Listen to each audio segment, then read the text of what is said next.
Welcome to the Deep Dive. Today we're looking at something truly unique. It's a legal filing from the General Sessions Court of Chester County, Tennessee, dated December 29th, 2025. And the title alone tells you you're in for a ride. It's called Notice of Prior Warnings and Incorporation of Documented Forensic History.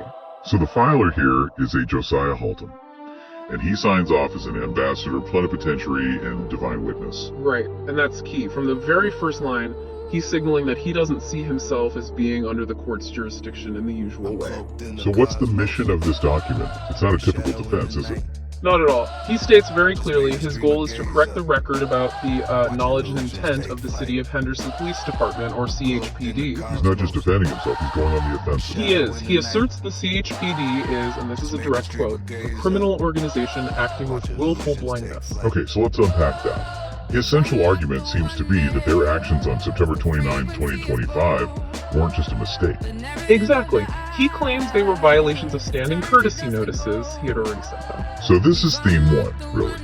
The power of prior warnings. Yes. He's saying, I already told you this was illegal. He argues these notices prove there was documented corruption and that they were ignored. It's all about transferring liability. And he uses some very specific jargon here.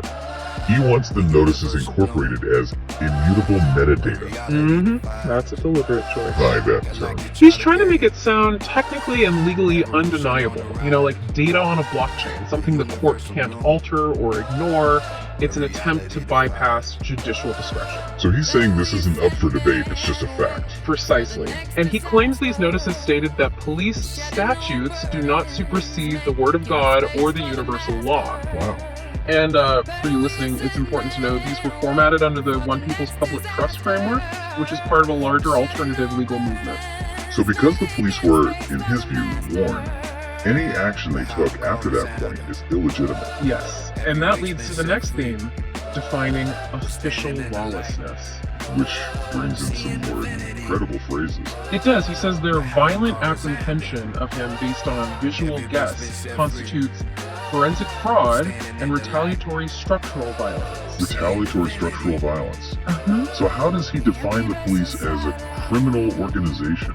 Well, his logic is that any entity that ignores his lawful notices and then manufactures false reports to kidnap a citizen for ransom. And by ransom, he means the bond. He means the bond. He's equating the entire legal process of bail with a criminal kidnapping. Which is a radical reframe. It is, and that leads to his demands, which are just as radical. He's not just asking for a dismissal. No, he wants something called restorative forensic And accounting. this is where it gets really, really interesting. He's asking the court to audit the state's wrongdoing against him. And the damages aren't in dollars and cents. He says the violation created a line item in the ledger of cosmic debt. Cosmic debt. So we're moving beyond legal frameworks entirely now. We are. He's asking the court to apply the law of reciprocal moral gravity to return the weight of lawlessness back to its source. And to top it all off, who does he claim authority from? He says he is acting under the authority of the worldwide COO, Peace, who he calls Mr. Coup. Okay, so if we pull the lens back, what's the big picture here? What's the core message? The core message is that liability was transferred, the police were warned, they acted anyway, and now the invoice, as he puts it, has been passed to the court.